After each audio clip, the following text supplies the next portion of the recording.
जखम हमरा दिहल तू भारी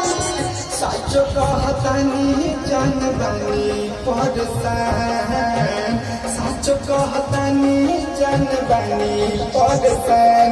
काहे छोड़ के गइलो तू ससुराल काहे छोड़ के गइलो तू ससुराल हमरा के छोड़ के तू गइलो ससुराली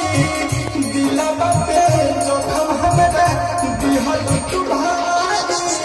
सच कहतानी जान बानी परेशान सच कहतानी जान बानी परेशान काहे छोड़ के गइलो तू ससुराल काहे छोड़ के गइलो तू ससुराल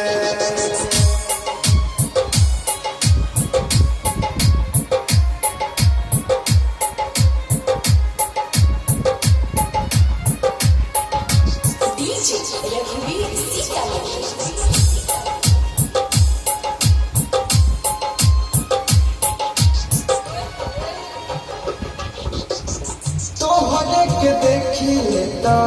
जियारा चुराता चल गइल छोड़ी के कुछो ना बुझाता तोहरे के देखिए तो जियारा चुराता चल गइल छोड़ी के कुछो ना बुझाता चल गइल छोड़ी के कुछो ना बुझाता अब हम कहाँ जाई बोलाए हो दिलवा के अब हम कैसे समझाई